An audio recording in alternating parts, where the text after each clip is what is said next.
Bienvenue à tous. Encore une fois, pour rappel, veuillez réduire ces clauses de non-responsabilité, car je ne suis pas un CTA. Je ne suis pas autorisé à donner des conseils commerciaux. Dans les discussions que nous avons sur les matières premières et les contrats à terme, nous y faisons référence uniquement en tant que des opérations sur papier uniquement.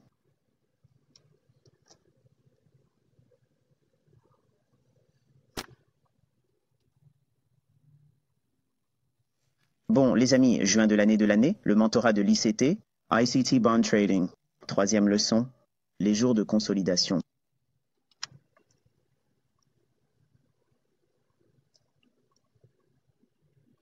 D'accord, les jours de consolidation. Avant d'entrer dans le vif du sujet, permettez-moi de dire en préambule, je n'enseigne pas de spécifique. J'enseigne processus de pensée et comment cela incorpore l'analyse des obligations dans le grand schéma des choses et en essayant de le ramener vers le Forex. Lorsque nous avons des jours de consolidation ou que nous anticipons une journée de consolidation, dont nous parlerons plus en détail dans un instant, nous voulons nous référer à l'action des prix du jour au lendemain. D'accord. Et l'action des prix pendant la nuit peut avoir vu des environnements tendanciels ou être lié à des fourchettes. Il n'y a pas de précurseur spécifique. Il n'y a pas de précurseur spécifique à l'action sur les prix du jour au lendemain. Il ne faut donc pas penser qu'il y a quelque chose qui mène par exemple à la négociation à Londres. Ce qui se passe à Londres ne se traduit pas toujours par des futures, pronostics pour les heures de négociation à New York, parce que le marché peut être en train de bouger pendant la nuit, puis s'arrêter pendant la séance de New York, puis au cours d'une séance à New York, s'éteindre purement et simplement. Nouvelle de la séance de New York, généralement lorsqu'il n'y a pas de rapport digne d'intérêt, la séance de New York, le vide, si l'on peut dire, créera un espace mort sur le marché obligataire. Calendriers économiques. Si nous voyons des rapports américains à impact élevé ou moyen devant être publiés à une autre date de négociation plus tard dans la semaine, cela favorisera l'idée d'une journée de consolidation. Si nous savons que, par exemple, au moment de cet enregistrement, nous avons vu un FOMC 14 heures à l'heure de New York, c'est ainsi, ce même matin, la session de New York, a eu une pléthore de nouvelles à fort impact basées sur le dollar. Cela, couplé au FOMC plus tard dans la journée, a créé une journée de forte volatilité. À la réunion du FOMC plus tard dans la journée, a créé une journée de forte volatilité que nous avions anticipée avant le début de la semaine de négociation. Si nous avons manqué de nouvelles à fort impact au cours de la session de New York, séance du matin, et le FOMC a été le seul événement à fort impact, alors, généralement, nous assisterions à une journée de consolidation qui précède ce jour particulier et cela se poursuivrait dans la session du matin et nous verrions alors un saut de volatilité dans la dernière partie de la journée ou dans la séance de l'après-midi. Caractéristiques de formation des jours de consolidation. Après qu'une matrice de prime ou de décote à un horizon temporel plus élevé a été atteinte, par exemple si nous avons négocié pendant un certain temps à un niveau plus élevé, s'éloignant d'une décote et que nous rencontrons un tableau de prime, deux choses peuvent se produire. La première, il peut faire une pause et se consolider dans l'attente d'un autre point qui lui permettra de poursuivre sa progression vers une autre fourchette de PD, ou bien il peut retracer après cette consolidation, ou il peut tout simplement s'inverser. Lorsque le prix atteint ce cadre temporel plus élevé, tableau PD. Dans ce cas, si nous supposons que le prix augmente à partir d'une décote, en cherchant à obtenir des matrices premium, une fois qu'il atteint ce tableau de prime sur un cadre temporel plus élevé, il se produit généralement une prise de bénéfice se produira et il y aura une pause dans la progression du prix. Cela peut ne pas nécessiter un retracement, mais il peut y avoir une pause. Donc, sachant que le cadre de temps supérieur a été atteint, nous pouvons rechercher et anticiper le moment où le marché prendra une pause ou se consolidera, ou se consolidera. Cette connaissance nous aide dans nos Forex. Cela nous aide dans nos transactions sur les matières premières. Cela nous aide, évidemment, si nous voulons négocier des obligations, ça nous aide avec notre objectivité. Et d'autres choses qui vont de pair avec toute l'analyse intermarché. Lorsque le prix atteint un équilibre d'un cadre temporel supérieur, l'oscillation du prix ou un point médian, nous pouvons anticiper une pause comme nous l'avons dit dans notre exemple en recherchant un tableau d'escompte. Lorsque ces repères kilométriques sont atteints dans l'action des prix, il est raisonnable de s'attendre à une consolidation ou à une pause. N'oubliez pas, les marchés passent de consolidation à l'expansion, puis de consolidation à l'expansion. Au milieu de tout cela, nous aurons des retracements et ou des renversements. Les consolidations seront de loin le facteur le plus important à prendre en compte.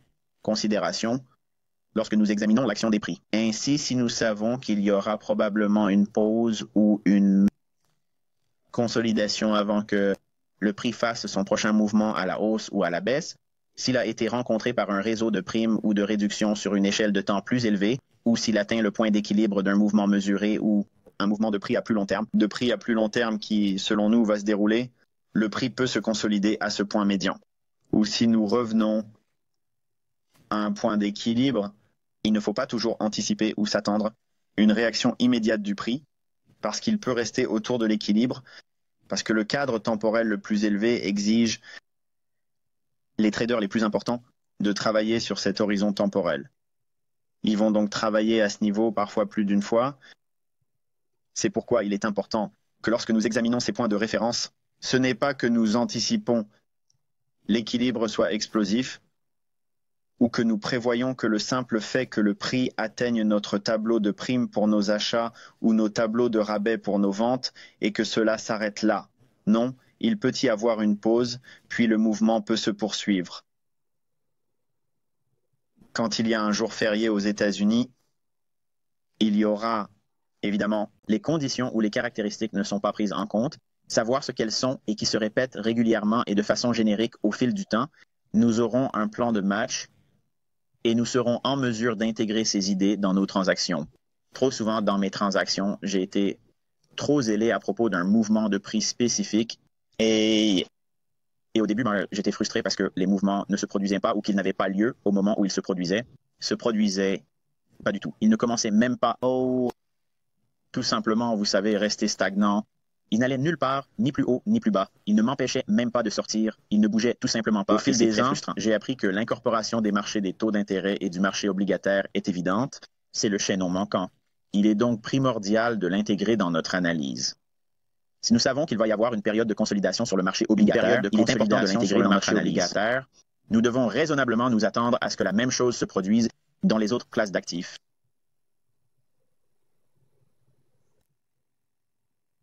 Maintenant, lorsque nous avons des jours de consolidation, lorsque nous cherchons à trader dans la session du matin, nous pouvons scalper, évidemment, pour 5 à 10 ticks. Et encore une fois, rappelez-vous, un tick représente 31 $ et 25 cents. Donc 5 ticks, c'est 31 $ et 25 cents. Cela ne semble pas beaucoup, mais vous pouvez très bien réussir avec seulement 5 ticks en faisant du day trading sur le marché obligataire quelques fois par semaine. Mais de 5 à 10 ticks, on peut voir si la fourchette d'ouverture est petite. OK, comme nous l'avons appris dans la première leçon de ce thème de la négociation des obligations, si la fourchette d'ouverture est petite, laquelle? Eh bien, si vous regardez une fourchette d'ouverture de 12 ticks ou moins, si la fourchette d'ouverture est de 12 ticks ou moins, vous aurez généralement un mouvement d'expansion d'une sorte ou d'une autre, et il se peut qu'il fasse exploser un plus haut ou un plus bas. Plus haut ou plus bas de la nuit. Mais vous obtenez cette petite fourchette d'ouverture qui permet généralement un squeeze de volatilité, puis finalement, il s'enclenche et se déplace dans la direction que vous auriez souhaité, dans une direction que vous auriez prédéterminée sur la base du flux d'ordre institutionnel. Scalping de la séance de l'après-midi. Dans les jours de consolidation, vous pouvez rechercher 5 à 10 ticks, mais il y a une mise en garde à propos de la séance de l'après-midi, les jours de consolidation. Vous ne devez négocier la séance de l'après-midi que si la séance du matin n'a pas encore eu lieu. Ou un stop run. En d'autres termes, s'il existe un pool de liquidité qui n'a manifestement pas été exploité, c'est généralement ce que l'on verra dans la séance de l'après-midi, une fois que ces stops auront été exécutés. Ne soyez pas trop gourmands, faites comme les professionnels et prenez avec les professionnels, prenez vos bénéfices et mettez-vous à l'écart. Mais la séance de l'après-midi, les jours de consolidation, cela ne se produit pas en moyenne ou en règle générale. Règle générale, Nous consolidons ou nous anticipons de petites fourchettes. Effectuez vos transactions pendant la séance du matin, avant midi. Évitez de négocier le matin les jours d'adjudication d'obligations, comme je l'ai mentionné dans la diapositive précédente. Le marché est généralement en attente de l'adjudication, la vente aux enchères. Évitez de négocier la séance de l'après-midi lorsqu'il y a une hausse des taux d'intérêt, généralement à 2 heures de l'après-midi, heure de New York. Il suffit donc d'éviter, même si la volatilité semble bonne. Croyez-moi, il suffit de l'éviter. Nous voulons nous concentrer sur le trading. Les tableaux de primes à plus haute échéance sont respectés, comme je l'ai mentionné dans la diapositive précédente. Lorsque nous atteignons un tableau de primes, par exemple, dans un marché qui est à la hausse depuis un certain temps, disons que nous avons été haussiers sur un marché, la tendance saisonnière est implicite et le marché devrait se négocier à la hausse. Une progression des prix, et c'est ce qui nous a apporté, ce qui nous a peut-être permis de réaliser un bénéfice. Position. Même si nous n'avons pas eu de position rentable ou même de position tout court, lorsque le réseau de primes est atteint, il est évident, comme je l'ai mentionné dans la diapositive précédente, que nous voulons anticiper une certaine mesure de pause ou de consolidation. C'est à ce moment-là que nous changeons de vitesse et que nous ne pensons pas de grands mouvements. Nous nous disons, d'accord, je dois m'adapter à ce que l'action des prix me dit. Alors, soit je me mets sur la touche, soit à opérer dans une mentalité de scalper et rechercher de toutes petites fluctuations sur le marché obligataire. Cela se traduira par de petits mouvements dans toutes les autres classes d'actifs. En ayant cette idée, cela élimine le désir insatiable d'en faire beaucoup et de se lancer à l'assaut des clôtures. Rappelons que les petites fourchettes précèdent les grandes fourchettes sur une base quotidienne. C'est pourquoi cela peut être frustrant lorsque nous anticipons la formation des jours de consolidation.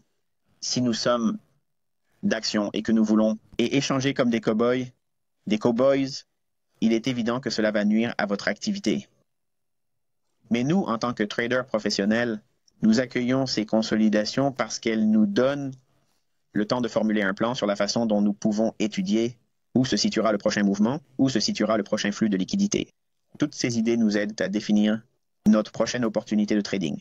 Ainsi, l'une des pires choses que nous puissions faire, c'est de trader sur un court terme, que cela ne nous permet pas de planifier notre prochain mouvement. Ainsi, les jours de consolidation, même pour un day trader ou un scalper, offrent ces petites périodes de temps où nous pouvons respirer, prendre du recul, peut-être même ne pas s'inquiéter de trader ce jour-là, attendre la fin de la journée, revenir en arrière et faire une analyse pour déterminer où se trouve la liquidité, et ensuite formuler une idée basée sur cette journée de consolidation, ce que le prix va atteindre ensuite. Car le prochain mouvement va probablement se produire dans la foulée d'un élargissement important de la fourchette. Les jours sont comme de grandes bannières. Bonjour, une grande opportunité se présente. Les prix vont évoluer de manière juteuse. Soyez-en conscients et commencez à faire vos devoirs pour comprendre ce qui va se passer. Ne le criez pas à l'écran et ne soyez pas frustrés parce que ces pauses ou ces périodes de consolidation sont des mines d'or en devenir. Permettez toujours à vos limites de sortie de dépasser vos objectifs, car cela vous donnera un bonus. Nous ne sommes pas certains que le marché va rester dans une fourchette de consolidation prédéterminée. Ainsi, lorsque je cherche à négocier dans de petites fourchettes, surtout c'est pourquoi j'ai dit que si vous voulez faire du scalping, vous voulez regarder le marché en direct. Il faut avoir les graphiques sous les yeux. Pas en lisant, pas en regardant la télévision, pas en regardant vos enfants jouer, peu importe. Si vous êtes sur le marché et que vous faites du scalping, vous devez lui accorder toute votre attention. Si vous avez pour objectif de faire 8 pips ou 8 ticks, en ce qui concerne les jours de consolidation, nous savons déjà que la probabilité d'un mouvement d'expansion important sera plus faible. Ainsi, si nous nous trompons, la probabilité d'un mouvement de forte expansion sera plus faible. Nous permettons à cette tendance d'être humaine de temps en temps, et disons que nous anticipons une petite fourchette, mais qu'elle s'envole et explose. D'accord? Eh bien, si nous mettons un objectif de 16 sur le marché obligataire, si nous fixons un objectif de 16 ticks sur le marché obligataire, nous pourrions ne viser que 8 ticks au départ, mais si nous disons qu'il se développe rapidement et qu'il commence à s'emballer, trompé de prime. C'est donc cet état d'esprit que vous devez adopter lorsque vous recherchez des journées à faible amplitude ou que vous opérez dans des journées à faible amplitude en tant que scalper. Proposez toujours des limites plus larges que ce que vous essayez de faire et gérer ces positions en conséquence. Ensuite, vous pouvez toujours regarder et voir ce que le prix fait quand il arrive à votre objectif, parce que de nombreuses fois, j'ai eu tort. Et en utilisant cette technique, cela m'a rapporté plus que si j'avais simplement pris mon premier objectif et que je m'étais mis sur la touche. Regardez la nuit, des hauts et des bas à court terme, de liquidités à faible résistance. Comme le montre le graphique, vous pouvez évidemment voir qu'il y a un plus haut de la séance de Londres et un plus bas de la séance de Londres, qui ont été pour les opportunités de mouvement de la séance d'AMS sur le marché obligataire. Ainsi, en connaissant les hauts et les bas du jour au lendemain, même les fluctuations à court terme, les hauts et les bas, c'est là que se trouvent les liquidités. C'est là que le marché va se réfugier pendant les jours de consolidation de la session de New York. À moins que les nouvelles de la séance de l'après-midi ne soient attendues, les jours de consolidation offrent la plupart du temps des opportunités pour la séance du matin. C'est pourquoi, sachant cela, ce que nous devons faire en tant que règle générale, une pratique que nous appliquons jour après jour, c'est que lorsque nous sommes dans une situation à court terme, une petite volatilité, l'environnement de consolidation très serré ou d'un jour de consolidation, nous voulons éviter forcing PM. Les échanges de la session se font de manière routinière. En d'autres termes, si nous prévoyons un peu d'activité, pas beaucoup d'expansion, vous devez faire votre travail avant midi et toutes vos transactions doivent être effectuées avant midi, de préférence avant 11 heures, heure de New York. C'est terminé. Mettez-vous à l'écart et ne vous préoccupez pas du reste de la journée. Il y aura des opportunités qui se présentent et il se passera quelque chose que vous n'avez pas vu venir lors de la séance de l'après-midi. Laissez faire et ne vous inquiétez pas. Ne vous inquiétez pas. Ne vous inquiétez pas. Ne vous énervez pas. La consolidation amène l'expansion. Maintenant, lorsque nous identifions que le marché est susceptible d'évoluer dans une petite fourchette ou un jour de consolidation, nous devrions immédiatement noter que le jour de négociation suivant ou peu de temps après, il y aura un jour de grande fourchette amplitude ou un jour de tendance. Comment le savons-nous? Le calendrier économique. Nous avons déjà identifié que le mercredi, le jour de cette semaine et le jour de cette journée est le jour de l'année. L'enregistrement allait être une journée à fort impact dans l'actualité et nous allions assister à une grande volatilité et à une action de prix sauvage. Comme d'habitude, c'est ce qui s'est passé. Alors que le marché obligataire est maintenu dans une fourchette étroite, cela créera un étranglement de la volatilité pour les autres classes d'actifs en moyenne. Ainsi, ce n'est pas parce que le marché obligataire est maintenu dans une fourchette étroite que le marché obligataire est en consolidation, ne signifie pas que le yen japonais ou le franc suisse vont se déchaîner ou qu'il va y avoir, vous savez, de la folie sur les crosses. Ne pensez pas à cela. Si vous travaillez avec un état d'esprit professionnel, cela signifie que vous avez confiance dans le fait qu'il y a une probabilité que le marché fasse ceci ou cela. Si nous n'avons pas de règles, alors ne regardez même pas ces vidéos, ne vous souciez pas de faire quoi que ce soit et tradez comme vous l'entendez, de manière impulsive. Mais si nous voulons être des traders professionnels, nous devons avoir des idées basées sur des règles et des paramètres pour opérer. Parce que si vous n'avez pas cela, si vous n'avez pas des paramètres dans lesquels travailler et qui servent de ligne directrice, vous vous en écarterez toujours et vous n'obtiendrez jamais une mesure précise de votre développement ou de votre cohérence. Mais si vous savez, sur une longue période, que vous opérez dans des journées de consolidation à petite échelle, comme celle que nous décrivons ici, vous adoptez un état d'esprit qui favorise le trading professionnel, une perspective professionnelle et qui vous permet d'améliorer votre performance professionnelle. Cela éliminera par défaut une grande partie de l'anxiété que les traders dans la rencontre, l'effet psychologique de ne pas gagner assez ou que les marchés ne bougent pas assez pour moi. Ils changent. C'est un changement de paradigme qui se produit lorsque vous comprenez ce que le marché dans son ensemble devrait faire. 98% des traders, même professionnels, se laissent entraîner par les émotions et la psychologie. Se laissent entraîner par les effets émotionnels et psychologiques. Les néophytes n'ont aucune idée de ce qui se passe. Ils en sont toujours victimes. Ils finissent au cimetière des traders dans les 90 premières années, plusieurs fois au cours du premier mois. Vous apprenez à faire ce qui est nécessaire pour cultiver un état d'esprit professionnel, mais aussi pour atténuer tous les problèmes que rencontre tout trader. Je rencontre des problèmes de psychologie commerciale. Je suis confronté à la peur et à la cupidité. Souvent, c'est l'avidité. Les effets de ces choses ne peuvent pas être, vous savez, exagérés. Il n'y a jamais une pénurie de garder ces éléments à l'esprit en tant que trader, parce qu'ils peuvent causer votre perte. Mais si vous vous concentrez sur des idées basées sur des règles et sur l'anticipation des caractéristiques de ces environnements, vous ne vous concentrez plus sur la peur et l'appât du gain parce que vous vous concentrez sur le processus et les paramètres dans lesquels vous devez opérer. Votre esprit est un merveilleux outil. C'est une ressource qui est souvent parce que nous détournons notre temps et notre énergie et nos efforts et notre attention sur les pires choses toxiques.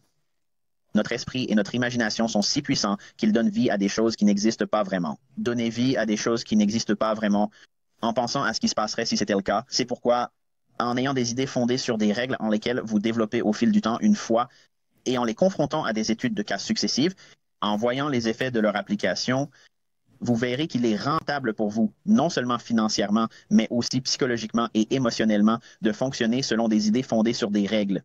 En ayant ce processus de savoir ce que vous devriez faire ou comment le marché devrait se comporter dans les périodes de consolidation et les jours de consolidation sur le marché obligataire, cela élimine toute la peur, la trépidation et toute l'incertitude quant à l'incertitude quant à ce que vous allez faire ou ce qui va se passer quand le prochain grand mouvement va se produire. Eh bien, si vous savez par analyse que le marché obligataire est prédisposé à être une petite fourchette et un faible volume, qu'est-ce que cela vous apprend?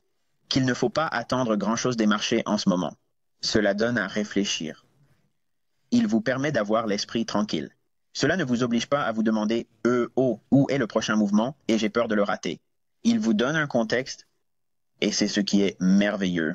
Quand vous voyez que ça marche et qu'il encadre votre idée et votre contexte sur la façon dont vous interprétez l'action des prix dans son ensemble d'un point de vue macroéconomique, vous exploitez la psychologie commerciale, vous maîtrisez la psychologie commerciale. Vous maîtrisez la peur et la cupidité. Vous les maîtrisez. Vous les mettez en laisse. Là où tous les autres traders vont être entraînés et tirés par les cheveux dans des transactions ou hors de transactions parce qu'ils ne savent pas ce qui se passe, vous allez être calme, froid et concentré parce que vous allez savoir exactement ce que vous allez faire. Vous ne pouvez pas faire faire au marché ce que vous voulez, mais vous pouvez vous aligner sur ce qui est le plus susceptible de se produire en fonction de ces conditions. Il ne s'agit donc pas d'enseigner des techniques de consolidation pour aller sur le terrain et tenter de gagner sa vie. Consolidation pour essayer de gagner de l'argent. C'est pour garder votre perspective en tant que trader professionnel. Ne pas entrer ici comme si c'était l'heure du casino. Nous ne sommes pas à Las Vegas. Nous sommes là pour la longévité. Nous voulons être en mesure de conserver notre compte en attendant les inévitables mouvements expansifs où le trading devient beaucoup plus facile. Nous pourrons alors ressentir l'exaltation, non pas parce que nous avons maîtrisé les marchés, mais parce que nous nous sommes maîtrisés nous-mêmes. Nous avons opéré dans un domaine clair et défini d'idées fondées sur des règles. D'idées fondées sur des règles, nous avons des paramètres, nous colorons à l'intérieur des lignes et nous pouvons mesurer nos progrès et se sentir bien de suivre ce processus et d'en tirer un retour positif. Lorsque nous subissons une perte ou que nous manquons des opportunités, nous ne nous en inquiétons pas, car si ce n'est pas dans le contexte de nos idées fondées sur des règles, cela n'a pas d'importance. Il y aura beaucoup de choses qui se produiront sur le marché. Ils se produiront en dehors de vos idées basées sur des règles, mais vous auriez déjà dû vous donner la permission de ne pas en tenir compte. Tout le monde va travailler quelque part, et tout le monde gagne plus que vous. Vous ne pouvez pas vous inquiéter de ce qu'ils gagnent à leur travail, en faisant ce qu'ils font, et s'inquiéter de dépenser l'argent de quelqu'un d'autre. Et c'est la même chose que vous faites quand vous dites « j'ai raté cet échange et j'aurais aimé en faire partie ». Et qui sait qui a participé à cet échange? Qui s'en soucie? Restez dans l'idée de la règle et maintenez votre perspective dans un état d'esprit de consolidation, de faibles attentes dans toutes les catégories d'actifs. L'utilisation de cette observation sert aussi bien les traders du Forex et que nous pouvons réduire ou limiter nos attentes sur les mouvements des paires de devises et opérer de manière plus réservée, s'en tenir aux fruits les plus faciles à accueillir, et les petites gains. Si vous avez étudié le marché obligataire, comme je l'ai indiqué aujourd'hui lors de la session en direct, nous devrions être soulagés de savoir que c'est la raison pour laquelle les marchés ont été plutôt inconstants, parce que le marché obligataire dans son ensemble s'est trouvé dans une consolidation liée à une fourchette. Il va y avoir une sortie de cette consolidation. Et lorsque nous sortons d'une consolidation, il s'agit généralement d'un environnement tendanciel.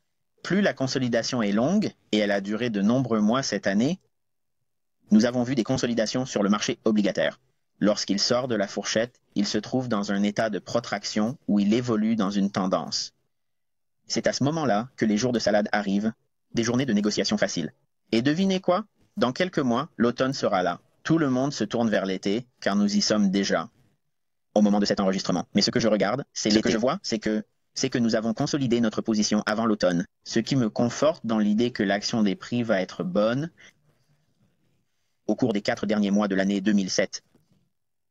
Ainsi, lorsque nous examinons la consolidation, nous devrions nous réjouir les opportunités qui se présenteront après cette période. Après cette période. Là où tous les autres s'efforcent de tirer le meilleur parti possible de ce petit mouvement offert par le marché, il est important de ne pas s'engager dans un bras de fer avec le marché. Ne vous lancez pas dans un bras de fer avec le marché. Restez en retrait. Laissez le marché écraser tous les autres. Laissez-les s'épuiser émotionnellement et psychologiquement. Mais nous savons que pendant les périodes de consolidation, l'argent intelligent prépare le prochain grand mouvement. Et si nous comprenons ce principe sur le marché obligataire, il va se répercuter sur toutes les autres classes d'actifs. Et puisque nous sommes principalement des traders sur le marché d'échange dans ce mentorat, le marché obligataire est très parlant lorsqu'il est en consolidation. Et lorsqu'il n'est pas en consolidation, il permet à tous les autres marchés d'évoluer, plus fluides et plus efficaces. Et jusqu'à la prochaine leçon, je vous souhaite bonne chance et de bonnes transactions.